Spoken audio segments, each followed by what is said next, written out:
चलिए अब बात वक्फ संशोधन बिल पर छिड़े घमासान को लेकर कर लेते हैं। दरअसल वक्फ संशोधन बिल फिलहाल जेपीसी के पास है, लेकिन इसका बताते हुए दिल्ली से लेकर जयपुर तक सभी बड़ी सभाएं हो रही है। इतना ही नहीं, इन सभाओं में सीधे सीधे ऐलान जंग की ललकार भी हो रही है।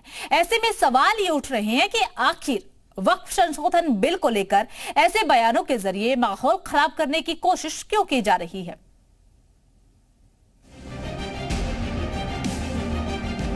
वक्फ संशोधन बिल अधिनियम को रोकने के लिए कांग्रेस सड़क से संसद तक पूरा जोर लगा रही है।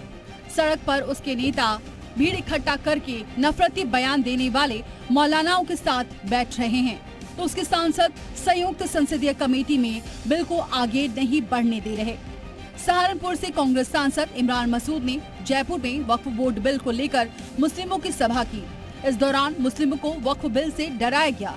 इस सभा में मौलाना तौकीर रजा को भी बुलाया गया था। कांग्रेस सांसद इमरान मसूद ने वक्फ बिल को मुस्लिमों पर बड़ा हमला करार दिया।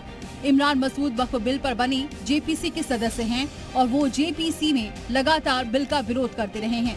उनके साथ और भी मुस्लिम सांसद मौजूद थे। इमरान मसूद ने सरकार पर निशाना साधते हुए कहा कि ताजमहल के अंदर कौन नमाज पढ़ेगा ये आप तय करेंगे।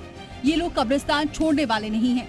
वक्फ कानून के जरिए अफरा तफरी का माहौल पैदा करना चाहते हैं। हिंदुस्तान के अंदर मुसलमान के ऊपर अगर सबसे बड़ा कोई हमला हुआ है तो ये हमला है। ये ना कब्रिस्तान छोड़ने वाले हैं। ये कहते हैं कि हम वक्फ बाय यूजर खत्म करेंगे। बाय यूजर का मतलब क्या है?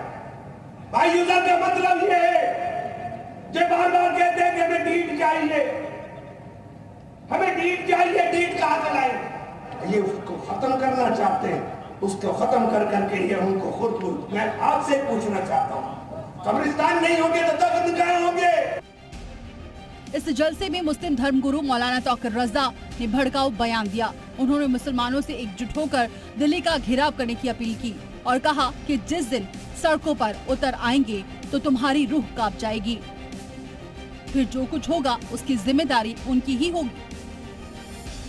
ये ऐसी तादाद में तुम दिखाओ कि हमारी तादाद को छुपाते हो। जिस दिन हम सड़कों पर आएंगे तो तुम्हारी रूह कांप जाएगी और तुम हमारी बात सुनने पर मजबूर हो जाओगे। वक्फ बिल पर मुस्लिमों को मंच से भड़काने में किसी मौलाना ने कोई कोर कसर नहीं छोड़ी। बीजेपी ने वक्फ बिल के खिलाफ बनाए जा रहे इस तरह के माहौल पर पलटवार किया है। ये सब गुमराह करने वाले बयान हैं। प्रदेश की जनता डेवलपमेंट की तरफ आगे बढ़ रही है। लगता है वक्फ बिल से मुस्लिमों के नाम पर सियासत करने वाली जमातों की जमीन खिसकने लगी है, तभी इस तरह की भड़काऊ बयानबाजी हो रही है। बड़ा सवाल कि क्या वक्फ के नाम पर कौम को भड़काना सही है? ब्यूरो रिपोर्ट, जी मीडिया।